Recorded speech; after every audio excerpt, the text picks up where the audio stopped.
Hello everyone, कैसे हैं आप सब। उम्मीद करता हूँ आप सब अच्छे होंगे। दोस्तों, अगर अभी तक आपने हमारे चैनल को सब्सक्राइब नहीं किया है तो प्लीज़ सब्सक्राइब कर लीजिए, और अगर आपने हमारे चैनल को सब्सक्राइब कर लिया है तो उसके लिए थैंक यू। दोस्तों, आज के इस लेक्चर में हम डिस्कस करेंगे गाउट के बारे में। आज हम जानेंगे कि गाउट क्या होता है। तो चलिए आज की वीडियो को स्टार्ट करते हैं। दोस्तों, जो गाउट्स होता है, सबसे पहले मैं क्लियर करना चाहता हूँ कि जो गाउट्स होता है वो अर्थराइटिस का एक टाइप होता है। ठीक है, क्या होता है? गाउट्स एक अर्थराइटिस का टाइप होता है। ठीक है, अब अर्थराइटिस क्या होता है? तो अर्थराइटिस को हमने अपने यूट्यूब चैनल नर्सिंग सॉल्यूशन पर डिटेल में डिस्कस किया है कि ठीक है, फिर भी मैं थोड़ा सा बता देता हूं कि अर्थराइटिस एक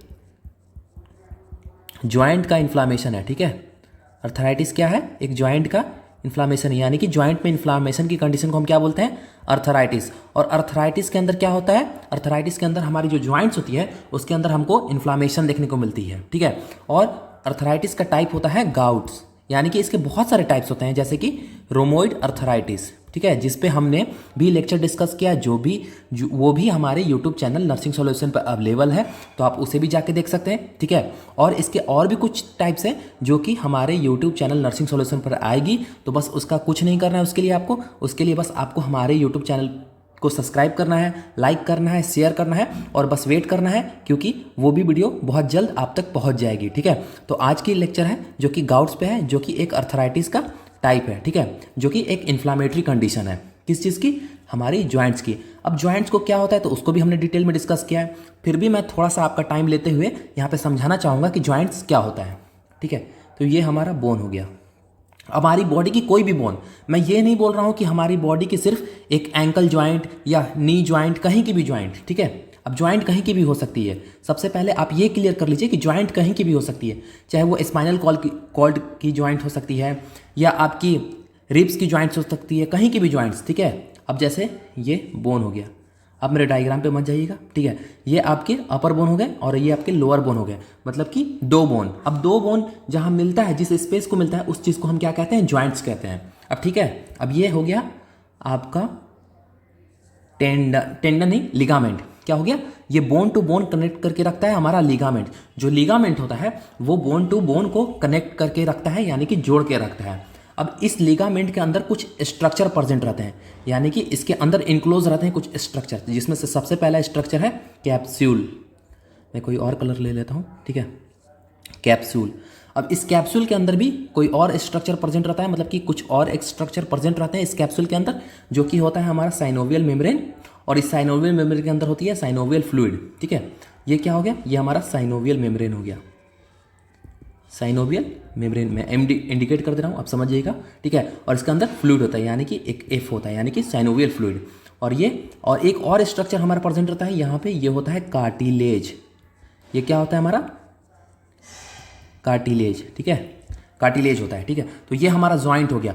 अब इस एरिया में, यानी कि हमारे कार्टिलेज में और हमारे साइनोवियल फ्लूइड और साइनोवियल मेम्ब्रेन में अगर इन्फ्लामेशन की कंडीशन डेवलप्ड होती है तो उसे ही हम क्या कहते हैं? उसे हम कहते हैं अर्थराइटिस। उसे हम क्या कहते हैं? अर्थराइटिस। ठीक है, अब हमें तो इतना समझ में आ गया कि अर्थराइटिस क्या है। एक ज्वाइंट्स का इन्फ्लामेशन है, यानी कि हमारे ज्वाइंट्स के अंदर इन्फ्लामेशन देखने को मिलती है। किस रीजन में? तो हमारे कार्टिलेज में और हमारे synovial fluid and synovial membrane, मतलब कि इस पर्टिकुलर हिस्से में, यानी कि ज्वाइंट्स के इस हिस्से में हमें क्या देखने को मिलती है? इन्फ्लामेशन। ठीक है, और इस इन्फ्लामेशन की कंडीशन या अर्थराइटिस को हम एक और नाम से जानते हैं, जो कि हिंदी के नाम है, हिंदी में जानते हैं, जिसे हम बोलते हैं जोड़ों का दर्द, यानी कि जोड़ों में सूजन हो जाना। ठीक है, हम अगर आपके दादा दादी नाना नानी में आप सुनते होंगे कि जोड़ों में सूजन हो गई। जोड़ों का मतलब होता है कि जहाँ पे दो बोन ज्वाइंट होती है, यानी कि मिलती एक जंक्शन होता है। जोड़, आप समझ रहे होंगे जोड़ में क्या बोलना चाहते हो। यहाँ दो सामान मिलते होंगे, और दो सामान क्या? हमारे दोनों बोन, और उसमें सूजन हो जाना, यानी कि इसमें इन्फ्लामेशन हो जाना। ये मतलब कि ये आपका अपर बोन है, ये लोअर बोन है, उसमें इन्फ्लामेशन की कंडीशन आपको देखने को मिलती है। ठीक है, तो यही अर्थराइटिस होता है, और अर्थराइटिस का टाइप है गाउट। ठीक है, इसके और भी कुछ टाइप्स हैं, जैसे कि रोमोइड अर्थराइटिस, जिसको हमने अपने नर्सिंग सॉल्यूशन पे अच्छे से डिस्कस किया है। आज के इस लेक्चर में हम गाउट्स को डिस्कस कर रहे हैं। ठीक है, तो चलिए आज हम समझते हैं कि गाउट्स क्या होता है। तो गाउट्स एक इन्फ्लामेटरी कंडीशन है अर्थराइटिस का। ठीक है, एक इन्फ्लामेटरी फॉर्म है। ठीक है, इसके अंदर इन्फ्लामेशन होता है। ठीक है, हम समझ रहे हैं कि गाउट्स के अंदर क्या होता है? इन्फ्लामेशन होता है। अब इन्फ्लामेशन तो हमें रिमोइड अर्थराइटिस में भी देखने को मिलता है, अर्थराइटिस में भी देखने को मिलता है। बट देखिए, रिमोइड अर्थराइटिस में क्या था कि इसमें, मैं कोई और कलर ले रहा हूँ, एंटीजन एंटीबॉडी रिएक्शन की वजह से क्या देखने को मिल रहा था हमें? इन्फ्लामेशन देखने को मिल रहा था रिमोइड अर्थराइटिस में, तो इसमें भी कुछ खास चीज़ होगी जिसकी वजह से इन्फ्लामेशन देखने को मिल रहा होगा। जैसे गाउट्स है, तो गाउट्स के अंदर भी कुछ तो चीज़ होती होगी, तो आप टेंशन नहीं लीजिएगा, बिल्कुल टेंशन नहीं लीजिए, हम जानेंगे, आप परेशान मत होइए, अभी हम सब चीज़ जानेंगे। पहले हम ये जानते कि ये क्या है, गाउट क्या है। तो गाउट एक इन्फ्लामेटरी कंडीशन है जिसके अंदर इन्फ्लामेशन होता है, और जाहिर सी बात है कि अगर इन्फ्लामेशन की कंडीशन डेवलप्ड होती है तो हमें क्या देखने को मिलेगा, तो वहाँ पेन देखने को मिलेगा, क्योंकि अगर इन्फ्लामेशन हुआ है तो वहाँ पेन नेसेसरी है, पेन होगा ही, और वो एरिया स्वेल कर जाएगा, यानी कि हमारे जो जॉइंट्स हैं वहाँ पे इन्फ्लामेशन देखने को मिलेगी, तो जिसकी वजह से वो एरिया लार्ज लगेगा, इनलार्ज हो जाएगा, स्वेलिंग डेवलप्ड हो जाएगी वहाँ पे, ठीक है। तो गाउट्स एक पेनफुल अर्थराइटिस की कंडीशन है। अब जिसके अंदर क्या होता है, अब देखिए, अब रोमोइड अर्थराइटिस में क्या हो रहा था कि एंटीजन एंटीबॉडी रिएक्शन की वजह से, यानी कि ऑटो इम्यून डिसऑर्डर की वजह से क्या हो रहा था कि हमारे जॉइंट्स में इन्फ्लामेशन देखने को मिल रही थी। बट गाउट के अंदर क्या होता है, अब देखिए, अब आया असली टॉपिक, ठीक है। गाउट के अंदर क्या होता है, गाउट के अंदर क्या होता है कि हमारा यूरिक एसिड, अब यूरिक एसिड क्या है, तो यूरिक एसिड क्या है, बस आप इतना रखिए कि यूरिक एसिड, अभी हम डिटेल में जानेंगे कि यूरिक एसिड क्या है, ठीक है। तो यूरिक एसिड एक टाइप का एसिड है जिसका शार्प क्रिस्टल, ठीक है, हमारे जॉइंट्स के अंदर फॉर्म हो जाता है, जिसकी वजह से जो हमारा जॉइंट्स होता है, यानी कि जो हमारा जोड़ होता है वो सूज जाता है, ठीक है। क्या हो जाता है, सूज जाता है। अब हम आपको डायग्राम के थ्रू क्लियर कर रहे हैं, ठीक है। आइए इस डायग्राम को आप देखिए, अब देखिए ये हमारा जॉइंट है, देख रहे हैं, ये हमारा जॉइंट है, इस ध्यान से देखिएगा। तो उसी तरह ये भी एक जॉइंट्स है, ठीक है, ये पैर का जॉइंट्स है। जॉइंट्स कहीं के भी हो सकते हैं दोस्तों, मैं फिर से क्लियर कर रहा हूँ, ये आपके पैर के भी जॉइंट्स हो सकते हैं, आपके घुटने के भी जॉइंट्स हो सकते हैं, आपके स्पाइनल कॉर्ड के भी हो सकते हैं, रिब्स के भी हो सकते हैं, आपके फिंगर के भी हो सकते हैं, एल्बो के भी हो सकते हैं, कहीं के जॉइंट्स, ठीक है, जहाँ पे एक बोन दूसरे बोन से मिलता है वहाँ के जॉइंट्स में, कहीं के भी जॉइंट्स में ये गाउट की समस्या, गाउट की समस्या क्या, अर्थराइटिस की कोई भी समस्या, यानी कि कोई भी कंडीशन डेवलप्ड हो सकती है, कोई भी डिजीज, अर्थराइटिस का कोई भी डिजीज, चाहे वो रिमोइड अर्थराइटिस हो, गाउट्स हो, ठीक है, या ऑस्टियो अर्थराइटिस हो, किसी भी कंडीशन वो डेवलप्ड हो सकती है। तो क्या होता है गाउट के अंदर क्या होता है कि देखिए, ये जैसे आपका जॉइंट्स है ना, इसके जॉइंट्स के अंदर यूरिक एसिड के क्रिस्टल, यानी कि यूरिक एसिड के सब्सटेंस, एक पदार्थ, ठीक है, वो डिपॉजिट होने लगता है। अब यूरिक एसिड क्या है हम डिटेल में जानेंगे, बस आप इतना समझिए कि यूरिक एसिड वहाँ पे डिपॉजिट होने लगता है। अब सपोज कीजिए कि एक घर है, ठीक है, ये आपका एक घर है, ठीक है, इसमें कैपेसिटी है 50 लोगों की रहने की, ठीक है, 50 लोगों की रहने की। बट इन द केस हम क्या किए हैं कि इसमें हम 150 लोग या 200 लोग अप्रॉक्स घुसा दिए। तो ये क्या होगा, ये जगह अंदर से ये कमरा क्या होगा, भर जाएगा, फूल जाएगा, फूलेगा तो नहीं, हालांकि आप सपोज कीजिए क्या होगा, ये कंजेस्टेड हो जाएगा। तो उसी तरह अगर हमारे बॉडी में कोई भी ऑर्गन है तो वो एक अपना सेपरेट स्पेस लेता है, बट इसके अंदर क्या होगा कि अगर हमारे अंदर यूरिक एसिड का डिपोजिशन होगा, हमारे जॉइंट्स के अंदर डिपोजिशन होगा, जैसे ये कैसे हो रहा है डिपोजिशन, अगर डिपोजिशन होगा तो वो इन्लार्जमेंट देखने को मिलेगा, ऐसा कैसा देखने को मिलेगा, ऐसा देखने को मिलेगा। देखिए कैसा कि ये इन्लार्जमेंट हो जाएगा, ये फूल जाएगा, ठीक है। क्यों फूल जाएगा, क्योंकि इसमें जबरदस्ती क्या हो रहा है, यूरिक एसिड का डिपोजिशन हो रहा है। नॉर्मल कंडीशन में यूरिक एसिड हमारे यूरिन के द्वारा एक्सक्रीट कर दिया जाता है, क्योंकि ये हार्मफुल सब्सटेंस होता है। यूरिक एसिड क्या होता है, हार्मफुल सब्सटेंस होता है, टॉक्सिक नेचर का होता है, ये क्या होता है, टॉक्सिक सब्सटेंस होता है, ठीक है। हम डिटेल में जानेंगे, बस आप इतना समझिए कि इन्फ्लामेशन देखने को क्यों मिलता है, और इसके वजह से क्या होता है कि अगर ये टॉक्सिक सब्सटेंस है तो यहाँ पे क्या होगा, WBC आएंगे, यानी कि WBC आएंगे, एंटीबॉडी का प्रोडक्शन होगा, यहाँ पे बहुत सारे इम्यून सेल्स आएंगे, जिसकी वजह से हमें इन्फ्लामेशन देखने को मिलेगी। और साथ ही साथ इन्फ्लामेशन इसलिए भी देखने को मिलेगी क्योंकि यहाँ पे यूरिक एसिड का डिपोजिशन हो रहा है, और अगर यूरिक एसिड का डिपोजिशन होगा, यानी कि किसी भी चीज़ का, अगर आपके रूम में स्पेस लिमिटेड है, 50 स्पेस है, और उसमें हम 100 आदमी को घुसा दे, 200 आदमी को घुसा दे, तो उसका कैपेसिटी बढ़ा ना। तो उसी तरह अगर हमारे बॉडी में किसी चीज़ का एक्युमुलेशन हुआ, या एडिमा क्या होता है, एडिमा में एक्युमुलेशन होने लगता है एक्सेसिव फ्लूइड का। एडिमा क्या है, देखिए आप चीज़ों को कोऑर्डिनेट कीजिए, ठीक है। अगर आप नर्सिंग स्टूडेंट हैं, मेडिकल स्टूडेंट हैं, तो आप चीज़ों को कोऑर्डिनेट कीजिए, आपको खुद ही से पता चल जाएगा, ठीक है। तो क्या होता है कि हमें इन्फ्लामेशन देखने को मिलती है, क्योंकि यहाँ पे डिपोजिशन होने लगता है यूरिक एसिड का। अब कब से हम सुन रहे हैं भैया यूरिक एसिड, ये यूरिक एसिड होता है कहाँ मिलेगा हमें, तो चलिए हम दिखाते हैं कहाँ मिलेगा। तो क्या होता है कि यूरिक एसिड बहुत ज़्यादा मात्रा में अगर हमारी बॉडी से एक्सक्रीट ना किया जाए, मतलब कि हमारी बॉडी नॉर्मली यूरिक एसिड को एक्सक्रीट कर देती है, बट क्या होता है कि अगर यूरिक एसिड का अमाउंट बढ़ जाए, ठीक है, और बहुत ज़्यादा ये एक्सक्रीट ना हो, मतलब कि एक्सक्रीशन में फेल हो जाए, किडनी हमारी एक्सक्रीट ना करे, या किडनी खराब हो गई हो, किडनी फेल कर गई हो, तो उसमें क्या होगा कि ये हमारी बॉडी के अंदर डिपोजिशन होने लगेगी। जैसे कैसे बिलिरुबिन का लेवल बढ़ने लगता है, ठीक है, लीवर खराब में, ठीक है। तो क्या होता है, उसी तरह यूरिक एसिड हमारे बॉडी में डिपोजिशन होने लगेगा। और सबसे ज़्यादा इसका फेवरेट प्लेस पता है क्या है, हमारा जॉइंट्स, ये फेवरेट प्लेस है इसका, क्या है, फेवरेट प्लेस। अगर ये फेवरेट प्लेस पे डिपोजिशन होने लगेगा तो हमें अर्थराइटिस की प्रॉब्लम देखने को मिलेगी। ठीक है, तो क्या होता है कि ये यूरिक एसिड क्या है, यूरिक एसिड एक नेचुरल सब्सटेंस है। ठीक है, अब अभी तो हम टॉक्सिक बोल रहे थे, आप समझिए, देखिए कोई भी चीज़ टॉक्सिक या जो डिटॉक्सिक होता है एजेंट वो नेचुरली में पाया जाता है, हमारे नेचुरली में ना सब चीज़ें हैं। ठीक है, अब ये देखिए क्या होता है कि जो यूरिक एसिड है ये हमारे नेचुरली पाया जाता है, जो कि ब्रेकडाउन होता है। ठीक है, अब ब्रेकडाउन होता है यानी कि ये यूरिक एसिड का फॉर्मेशन कैसे होता है, तो जो प्यूरिन्स होता है, प्यूरिन्स क्या होता है, अब एक और क्वेश्चन डेवलप हो गया, प्यूरिन्स क्या होता है, तो प्यूरिन्स एक डीएनए का स्ट्रक्चर होता है, यानी कि प्यूरिन्स और पायूरिन्स एक स्ट्रक्चर होता है। जैसे कि आपने डीएनए का अगर स्ट्रक्चर देखा होगा, रुकिए, ठीक है, डीएनए का अगर स्ट्रक्चर आपने देखा होगा तो उसमें प्यूरिन्स और पायूरिन्स दोनों स्ट्रक्चर से मिलकर बना होता है। ठीक है, डीएनए हमारा प्यूरिन्स एंड पायूरिन्स से मिलकर बना होता है, जिसमें से प्यूरिन्स को अगर जब ब्रेकडाउन होता है तो ये यूरिक एसिड का फॉर्मेशन होता है। यानी कि डीएनए का जब ब्रेकडाउन होता है, मैं अगर सिंपल वर्ड में बोलूँ ना, तो जो डीएनए का ब्रेकडाउन होता है तो यूरिक एसिड का फॉर्मेशन होता है। तो आप पूछेगा कि ये डीएनए पाया कहाँ जाता है। ठीक है, तो डीएनए पता है कहाँ पाया जाता है, देखिए कहाँ पाया जाता है, हमारे फूड में या हमारे वेजिटेबल में, हमारे ड्रिंक्स में, ये सबके अंदर डीएनए होता है। ठीक है, हम जो ब्रीफ कंज्यूम करते हैं, जो हम खाते हैं, हम मीट खाते हैं, हम फिश खाते हैं, उसके अंदर सबके अंदर डीएनए होता है, अपना पर्सनल डीएनए होता है। जितने भी लिविंग ऑर्गेनिज्म है उसके अंदर अपना खुद का डीएनए होता है। ठीक है, वो क्या करता है कि जब डीएनए का ब्रेकडाउन होता है, यानी कि मेटाबॉलिज्म होता है, जब हम खाना खाते हैं ना, सपोज कीजिए आपने फ्रूट खाया, आपने एप्पल खाया, ठीक है, आपने सेब खाया, आपका डाइजेशन हुआ, डाइजेशन होते होते उसका डीएनए मतलब छोटा छोटा मॉलिक्यूल्स बना। अब जब डीएनए का उसका मेटाबॉलिज्म होगा हमारे लीवर के द्वारा क्या होगा, डीएनए का मेटाबॉलिज्म होगा, तो क्या होगा कि इससे क्या बनेगा, यूरिक एसिड। और जब यूरिक एसिड बनेगा तो ये हमारे नॉर्मली किडनी के द्वारा फिल्टर करके हमारे बॉडी से रिमूव कर दिया जाएगा। But in the case disease condition में क्या होगा कि अगर ये हमारी बॉडी से अगर एक्सक्रीट नहीं किया पाए, सम अमाउंट में ये यूरिन हमारे रह जाए, यूरिक एसिड हमारे किडनी के अंदर ही रह जाए, या यूरिक एसिड का ज़्यादा हम कंज्यूम कर रहे हैं, बहुत ज़्यादा हम फल खा रहे हैं, बहुत ज़्यादा अगर हम एक्सेसिव अमाउंट में यूरिक एसिड के सब्सटेंस वाले, मतलब कि सब्सटेंस जैसे जिसमें सबसे ज़्यादा यूरिक एसिड पाया जाता है, वो सब्सटेंस को अगर हम वो फूड को हम कंज्यूम कर रहे हैं, ठीक है, वो फूड को हम कंज्यूम कर रहे हैं, खा रहे हैं, अगर यूरिक एसिड जिसमें सबसे ज़्यादा मिलता है, तो क्या होगा कि इसका अमाउंट हमारे बॉडी के अंदर इंक्रीज होने लगेगा। और क्या पता हमारी किडनी अगर खराब हो, अगर किडनी हमारी प्रॉपर तरह से वर्क ना करे, तो क्या होगा कि जो यूरिक एसिड है हमारे डिपोजिशन होने लगेगा बोन में, स्किन में और हमारे बॉडी ऑर्गन में।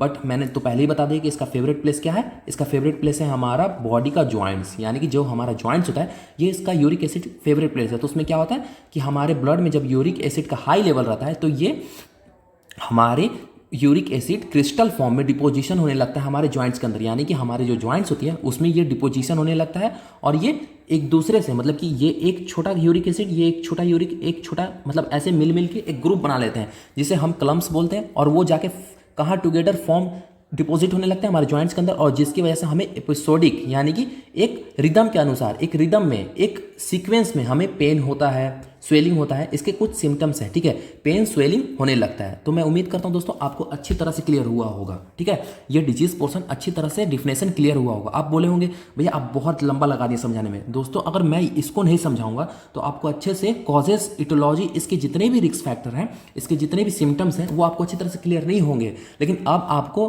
आसानी से क्लियर हो जाएंगे। अब मैं जो भी बोलूँगा, अब आपका टाइम नहीं लूँगा। जितने भी मैंने पोर्शन समझाया था, जितना भी टाइम था मैंने डिजीज पोर्शन को समझाने में, यानी कि गाउट्स को समझाने में, डिफिनेशन को समझाने में मैंने लिया। अब आपका बिल्कुल टाइम नहीं लगेगा। अब क्योंकि आप अच्छी तरह से जान गए कि गाउट क्या होता है, तो गाउट क्या होता है हम फिर से क्विक रिवीजन करते हैं। गाउट एक इन्फ्लामेटरी कंडीशन है जो कि अर्थराइटिस का टाइप है। इसके अंदर हमें स्वेलिंग और पेन देखने को मिलता है। अब स्वेलिंग क्यों होता है? क्योंकि इसमें यूरिक एसिड का डिपोजिशन होने लगता है। अब यूरिक एसिड का कहाँ से होता है? तो जब डीएनए का ब्रेकडाउन होता है, यानी कि हमारे बॉडी के अंदर जब डीएनए टूटता है, मेटाबॉलिज्म होता है, तो उससे यूरिक एसिड का फॉर्मेशन होता है। और ये यूरिक एसिड क्या होता है? हमारे बोन में जाकर डिपॉजिट होने लगता है। यूरिक एसिड तब डिपॉजिट होगा जब हमारा किडनी खराब हो जाए या बहुत ज़्यादा अमाउंट में यूरिक एसिड का प्रोडक्शन होने लगे। प्रोडक्शन यानी कि मेटाबॉलिज्म होने लगे, बहुत ज़्यादा हम यूरिक एसिड का फूड कंज्यूम कर रहे हैं जिसमें बहुत ज़्यादा यूरिक एसिड पाया जाता है, वैसा फूड को कंज्यूम कर रहे हैं, तो यूरिक एसिड का लेवल हमारी बॉडी के अंदर इंक्रीज हो जाएगा, जिसकी वजह से ये डिपोजिशन होने लगेगा हमारे ब्लड में। और उसके बाद ये हमारे ब्लड से फिल्ट्रेट होकर कहाँ चल जाएगा? हमारे बोन एरिया में, यानी कि हमारे टिश्यू एरिया में। और वहाँ पे क्या कॉज करेगा?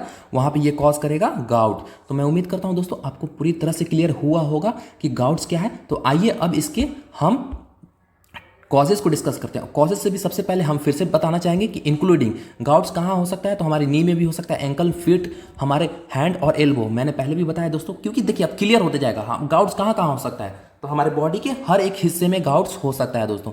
तो आइए अब इसके हम कॉजेज को डिस्कस करते हैं। तो सबसे पहले कॉजेज तो ये है कि वैसा ड्रिंक या वैसा सब्सटेंस, वैसा ईटिंग, मतलब वैसा फूड जिसमें हाई प्यूरिन्स होता है, यानी कि डीएनए मॉलिक्यूल सबसे ज़्यादा होता है, ठीक है। वैसे अगर फूड को हम कंज्यूम करते हैं जिसमें हाई यूरिक एसिड का फॉर्मेशन होने लगता है, क्या होता है कि अगर बहुत ज़्यादा हम प्यूरिन्स वाले सब्सटेंस यानी कि डीएनए वाले सब्सटेंस को कंज्यूम करते हैं जिसमें बहुत ज़्यादा डीएनए होता है, बहुत ज़्यादा वैसा मत सपोज कीजिए कि एप्पल है, ठीक है, ऐसे एप्पल में होता नहीं है, लेकिन सपोज कीजिए एप्पल में बहुत सारा डीएनए होता है, और उसी तरह हम गुआवा को ले लेते हैं, ठीक है, या हम बनाना को ले लेते हैं, ठीक है, अब बनाना को ले लेते हैं, इसमें डीएनए कम होता है, ठीक है। तो ये क्या करेगा, अगर डीएनए इसमें इंक्रीज रहेगा तो ये ज़्यादा प्यूरिन्स का फॉर्मेशन करेगा, मतलब कि डीएनए प्यूरिन से मिलकर बना है तो ज़्यादा इसमें प्यूरिन्स होगा, और जिसकी वजह से यूरिक एसिड का जब हम ब्रेकडाउन होगा, मतलब कि यूरिक एसिड जब मेटाबॉलिज्म होकर बनेगा तो यूरिक एसिड का अमाउंट इसमें क्या रहेगा, हाई रहेगा, जिसकी वजह से ये क्या कॉज कर सकता है कि हमारे बॉडी के अंदर डिजीज पोर्शन को डेवलप कर सकता है, यानी कि गाउट को डेवलप कर सकता है। साथ ही साथ जैसे शुगर और ड्रिंक, जैसे कि शुगर और ड्रिंक में यानी कि फ्रक्टोज एक तरह का शुगर है, फ्रक्टोज जो कि फ्रूट में पाया जाता है, ठीक है, ग्लूकोज, फ्रक्टोज, ग्लैक्टोज कहाँ पाया जाता है, मिल्क में। दोस्तों आपको पता होगा अच्छी तरह से, आपने न्यूट्रिशन के टॉपिक्स में अच्छे से डिस्कस किया होगा फ्रक्टोज, ग्लूकोज एंड लैक्टोज को, ठीक है। तो लैक्टोज क्या होता है, एक मिल्क में पाए जाने वाला शुगर होता है, और उसी तरह फ्रक्टोज क्या होता है, फ्रूट में पाए जाने वाला। और ग्लूकोज तो नॉर्मली आपको सबको पता है कि जब बहुत ज़्यादा कार्बोहाइड्रेट का मेटाबॉलिज्म होता है, जब छोटे छोटे मतलब हिस्से में टूटता है कॉम्प्लेक्स, जब कार्बोहाइड्रेट एक सिंपल कार्बोहाइड्रेट में चेंज होता है तो उसे हम क्या कहते हैं, उसे हम कहते हैं ग्लूकोज, ठीक है। तो जब ब्रेकडाउन होता है तो क्या बनता है, फ्रूट का जब ब्रेकडाउन होता है तो यूरिक एसिड का फॉर्मेशन होता है, और ये यूरिक एसिड क्या होता है कि डिपोजिशन होने लगता है हमारे जो जॉइंट्स होती है उसके अंदर, और उसकी वजह से क्या ट्रिगर होता है, गाउट, यानी कि गाउट की अर्थराइटिस की कंडीशन डेवलप्ड होती है, जिसे हम गाउट्स कहते हैं। पहला कॉजेज तो ये हो गया शुगर या ड्रिंक, और दूसरा causes high fructose corn syrup, ठीक है। इसमें क्या होता है कि वैसे सब्सटेंस जो कि पैक फूड होता है, यानी कि जो हमारी स्नैकेज होती हैं, जो हमारी चिप्स होती हैं, ऐसे सब्सटेंस जो कि पैक फॉर्म में आते हैं, जैसे कुरकुरे हो गया, लेज हो गया, ऐसे ऐसे सब्सटेंस, उसमें बहुत ज़्यादा हाई अमाउंट में क्या पाया जाता है, फ्रक्टोज पाया जाता है। और जब भी फ्रक्टोज क्या है, एक शुगर का कंपाउंड है जो कि हमारे फ्रूट में यानी कि फ्रूट शुगर होता है, ठीक है। फ्रुक्टोज क्या है, हमने पहले भी डिस्कस अभी ऊपर किया है, फ्रक्टोज क्या है, एक फ्रूट शुगर है, और जब इसका मेटाबॉलिज्म होता है तो क्या फॉर्मेशन होता है, यूरिक एसिड का फॉर्मेशन होता है, हाई यूरिक एसिड का फॉर्मेशन होता है, और जो कि हमें क्या कॉज कर सकता है, गाउट का कॉज कर सकता है। अल्कोहल, अगर अल्कोहल कंज्यूम करते हैं तो उसमें भी क्या होता है, अल्कोहल में भी ये एक तरह का ड्रिंक है अल्कोहल, ठीक है, इसके अंदर भी हाई प्यूरिन्स यानी कि हाई डीएनए पाया जाता है, और जो कि अगर बहुत ज़्यादा अगर डीएनए का ब्रेकडाउन हो रहा है, मेटाबॉलिज्म हो रहा है, तो ये क्या कर सकता है, हमारे बॉडी में यूरिक एसिड का ज़्यादा फॉर्मेशन करने लगता है, ठीक है, जिसकी वजह से हमें क्या प्रॉब्लम देखने को मिलेगी, गाउट की प्रॉब्लम, और ये एक्युमुलेशन होते रहेगा हमारे बॉडी में, और हमें गाउट्स की समस्या यानी कि गाउट देखने को मिल सकता है। साथ ही साथ कुछ ऐसे ऑर्गन हैं यानी कि ऑर्गेनिक मीट है, ऐसे कुछ ऑर्गन मीट जैसे कि लीवर, अगर आप लीवर का कंज्यूम कर रहे हैं या ब्रेन कंज्यूम कर रहे हैं, जैसे कि होता है ना चिकन में लीवर होते हैं, उनके ब्रेन होते हैं, ठीक है, उनके किडनी होते हैं, ऐसे ऐसे चीज़ को कंज्यूम कर रहे हैं तो उसमें भी बहुत ज़्यादा अमाउंट में क्या होता है, डीएनए होता है। और डीएनए का जब भी ब्रेकडाउन होगा, फिर से मैं क्लियर कर रहा हूँ कि डीएनए का जब भी ब्रेकडाउन होगा, मेटाबॉलिज्म होगा, तो किस चीज़ का फॉर्म होगा, यूरिक एसिड का, और यूरिक एसिड का फॉर्म होगा तो वो बहुत ज़्यादा अमाउंट में होगा तो वो क्या करेगा, डिपॉजिट होगा, और कहाँ डिपॉजिट का, मरबोन में। आपको एकदम क्लियर हो रहा होगा, ठीक है। यानी कि वैसे कोई भी सब्सटेंस जिसमें बहुत ज़्यादा अमाउंट में डीएनए पाए जाते हैं, और जिसमें डीएनए पाए जाते होंगे तो वो सब्सटेंस क्या करेंगे, कॉज कर सकते हैं, गाउट्स कॉज कर सकते हैं, ठीक है। सी फूड्स, जितने भी हमारे सी फूड्स होते हैं, या रेड मीट यानी कि बीफ, पोर्क, या जो भी ऐसे बीफ, ठीक है, पोर्क, ऐसे मीट जो रेड मीट होते हैं उसमें बहुत हाईली अमाउंट में क्या पाए जाते हैं, डीएनए, और बहुत हाई अमाउंट में डीएनए की वजह से उसका जब ब्रेकडाउन होता है, मेटाबॉलिज्म होता है, तो किस चीज़ का फॉर्मेशन होता है, यूरिक एसिड का, और यूरिक एसिड का फॉर्मेशन होगा तो कहीं ना कहीं अगर ये हमारे बॉडी से एक्सक्रीट नहीं हो रहा तो डिपोजिशन होगा ही, जाहिर सी बात है, और अगर डिपोजिशन होगा तो ये हमारे जॉइंट्स में होगा, और जॉइंट्स को क्या करेगा, अर्थराइटिस की प्रॉब्लम कॉज करेगा, यानी कि जॉइंट्स में इन्फ्लामेशन कॉज कर सकता है दोस्तों। तो हमने सबसे पहले डिटेल में इसके इंट्रोडक्शन को देखा, डिफिनेशन को अच्छे से देखा, कॉजेज को देखा। अब हम इसके रिस्क फैक्टर यानी कि कुछ ऐसे कारण जो कि गाउट को कॉज कर सकते हैं, यानी कि गाउट की समस्या होने की चांसेस को इंक्रीज कर देते हैं। तो सबसे पहले ओबेसिटी, ठीक है, ओवरवेट, ओबेसिटी क्या कॉज कर सकता है, गाउट की प्रॉब्लम को कॉज कर सकता है, ठीक है।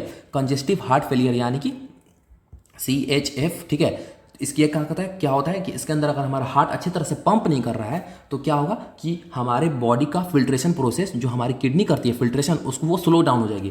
दोस्तों नर्सिंग सॉल्यूशन का यही एम है कि आप पूरी तरह से अगर आप रिस्क फैक्टर पढ़ रहे हैं, आप साइंस सिम्टम्स पढ़ रहे हैं तो पूरी तरह से क्लियर हो, ठीक है, क्लियर हो क्योंकि अगर क्लियर नहीं होगा तो आप समझ में नहीं आएगा कि ये रिस्क फैक्टर क्यों बना है, आखिर क्यों हम इसको रिस्क फैक्टर के अंदर लिए हैं। तो रिस्क फैक्टर के इसलिए लिए हैं क्योंकि अगर हमारा हार्ट अच्छे से पंप नहीं करेगा तो ब्लड फिल्टर नहीं हो पाएगा हमारी किडनी से, और अगर ब्लड ही फिल्टर नहीं होगा तो क्या होगा कि जो यूरिक एसिड है डिपोजिशन होते रहेगा। डायबिटीज मिलाइटिस, अब डायबिटीज मिलाइटिस में क्या होता है कि जो हमारा ब्लड होता है वो बहुत ज़्यादा गाढ़ा हो जाता है, यानी कि डायबिटीज़ के केस में, ठीक है, हमारा मेटाबॉलिज्म कम हो जाता है, स्लो हो जाता है, जिसकी वजह से हमारे बॉडी के अंदर ही हमारा फूड ट्रैवल करता रहेगा, हमारा डीएनए, हमारा पार्टिकल्स जितने भी फूड में होते हैं वो ट्रैवल करता रहेंगे और वो डिपोजिशन होना चालू कर देंगे, ठीक है। हाइपर टेंशन रहेगा तो वही जाहिर सी बात है अगर ब्लड बहुत ज़्यादा तेज़ी से पास होगा, जैसे कि हमारा ये किडनी है, ठीक है, अब यहाँ से ब्लड वेसल्स पास हो रही है, यानी कि ब्लड पास हो रही है, अब ये तेजी में दम पास हुआ तो टाइम ही नहीं मिला फिल्ट्रेट होने का, ठीक है, जिसकी वजह से भी क्या हमें देखने को मिल सकता है गाउट्स, क्योंकि अगर हमारे बॉडी के अंदर यूरिक एसिड का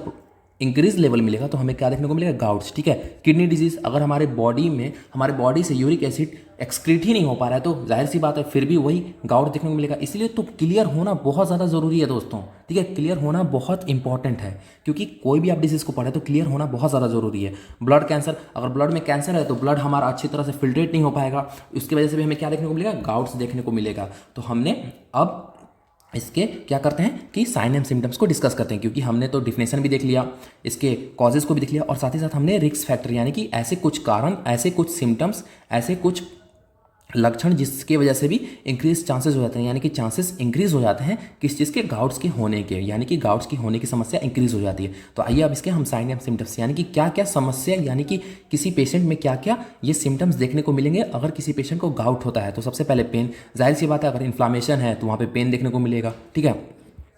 रेडनेस होगा, वहाँ डिस्कलरेशन हो जाएगा, क्योंकि वहाँ रेडनेस हो जाएगा, जाहिर सी बात है हमारा नॉर्मल स्किन एकदम गोरा गोरा रहता है, मतलब कि एकदम अच्छा फेयर रहता है, बट वहाँ पे अगर इन्फ्लामेशन कंडीशन हो गया तो वहाँ रेडनेस देखने को मिलेगा। स्टिफनेस, यानी कि वहाँ के मसल जो स्टिफ हो जाएंगे, कड़े हो जाएंगे, ठोस हो जाएंगे, एक तरह से आपको मूवमेंट करने में बहुत ज़्यादा तकलीफ होगी। जैसे कि अगर आपके नाना नानी घर में या कोई भी ऐसे पर्सन जो कि ओल्ड एज से सफ़र कर रहे हैं तो क्या होता है कि उनके जो घुटने होते हैं वो बहुत ज़्यादा अगर इन्फ्लामेशन की कंडीशन हो जाने की वजह से, अर्थराइटिस की कंडीशन हो जाने की वजह से क्या होता है कि उनका जो घुटना होता है वो क्या होता है, उसमें स्टिफनेस डेवलप हो जाता है, और अगर स्टिफनेस डेवलप हो जाएगा तो वो अच्छी तरह से प्रॉपर मूवमेंट नहीं कर पाएंगे, ठीक है। अब इन्फ्लामेशन है तो स्वेलिंग भी देखने को मिलेगा, टेंडरनेस, वहाँ पे मतलब कि बहुत ज़्यादा अगर छुएंगे हम गलती से, अगर लाइट टच भी करते हैं तो वहाँ पे हमें बहुत ज़्यादा दर्द होगा, क्योंकि वहाँ एरिया सूजा हुआ है, और साथ ही साथ जहाँ भी इन्फ्लामेशन होता है उस एरिया में क्या देखने को मिलता है, एक गर्म महसूस होता है, यानी कि वार्म होता है, वहाँ पे लगता है कि गर्मी है, फायर ऑन है, यानी कि वहाँ के हिस्से में एक हमें गर्म जैसा महसूस होता है। अगर जब भी आपके इन्फ्लामेशन हो कहीं तो आप वहाँ पे टच कीजिएगा, या किसी पर्सन के जिसमें इन्फ्लामेशन की कंडीशन है तो आप टच कीजिएगा तो वहाँ पे गर्म मिलेगा। अब दोस्तों अगर वार्म मिलेगा, क्यों मिलेगा, मैं अगर आपको क्लियर करना चाहूँ तो वार्म इसलिए मिलेगा कि जहाँ पे भी इन्फ्लामेशन होता है वहाँ ब्लड सप्लाई इंक्रीज रहता है, और अगर ब्लड सप्लाई इंक्रीज रहेगा तो हमारे ब्लड के अंदर क्या होता है, खून होता है। आप सुनते हो ना कि इसका गर्म खून है, तो खून क्या है, गर्म, यानी कि जो अगर हमारा ब्लड सप्लाई वहाँ पे इंक्रीज हो जाएगा, इन्फ्लामेशन की कंडीशन में क्या होता है, इन्फ्लामेशन, नर्सिंग सॉल्यूशन यही चाहता है दोस्तों कि आपके सारे डाउट्स क्लियर हों। अगर डाउट्स ही क्लियर नहीं होंगे तो आप समझिएगा क्या समझिएगा, ठीक है। तो इन्फ्लामेशन जब भी होगा तो वहाँ पे क्या होगा कि वहाँ पे ब्लड सप्लाई इंक्रीज हो जाएगा, और अगर ब्लड सप्लाई इंक्रीज होगा तो जाहिर सी बात है वहाँ की एरिया वार्म मिलेगी, यानी कि वहाँ पे एरिया गर्म रहेगी, गर्म महसूस होगा, वहाँ गर्माहट लगेगी, ठीक है। आप समझ रहे होंगे अच्छी तरह से। अब दोस्तों हमने बहुत चीज़ देखा, डिफिनेशन देखा, कॉजेज देखा, साइन एंड सिम्टम्स देखा, लेकिन अगर आपके पास कोई पेशेंट आता है, ठीक है, गाउट का आता है या किसी भी अर्थराइटिस के टाइप्स का पेशेंट आता है तो आप क्या क्या फाइंडिंग करवा सकते हैं, क्या क्या डायग्नोस्टिक टेस्ट करवा सकते हैं। तो सबसे पहले हम एक्सरे करवा सकते हैं, यानी कि उस एरिया को हम असेस करने के लिए, चेक करने के लिए, जांच पड़ताल करने के लिए हम उसका एक्सरे करवाएंगे कि किस रीजन में और कितना ज़्यादा हमें गाउट्स की प्रॉब्लम या अर्थराइटिस की कंडीशन डेवलप्ड हुई है। अल्ट्रासाउंड भी करवा सकते हैं, साउंड वेव्स के द्वारा हम उस जगह का अल्ट्रासाउंड करवा सकते हैं कि क्या कितना ज़्यादा इन्फ्लामेशन है, इन्फ्लामेशन की प्रोसेस कितना है। एमआरआई, यानी कि हम एकदम सटीक, एक एक्यूरेट कि कितने एरिया में, और अगर एरिया में भी तो उसमें कितने ब्लड वेसल्स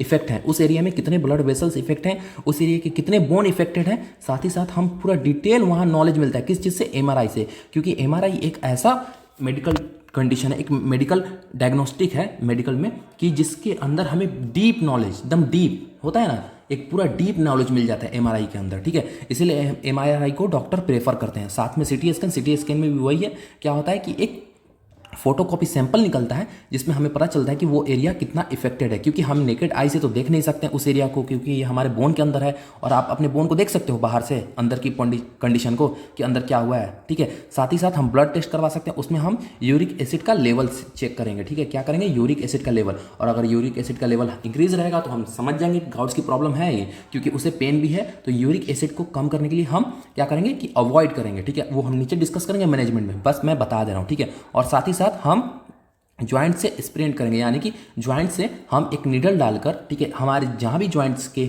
इन्फ्लामेशन हुएगी, जिस भी ज्वाइंट्स में इन्फ्लामेशन होगा वो बॉडी के किसी भी ज्वाइंट में हो सकती है, तो वहाँ पे हम नीडल डाल के वहाँ के सैंपल को सक करेंगे, यानी कि निकालेंगे, ठीक है। सिरिंज के द्वारा हम क्या करेंगे कि वहाँ से नीडल्स के द्वारा क्या करेंगे कि वहाँ के सैंपल्स को थोड़े अमाउंट में सैंपल कलेक्ट करेंगे और उसको लैब में भेजेंगे टेस्टिंग करने के लिए, ठीक है।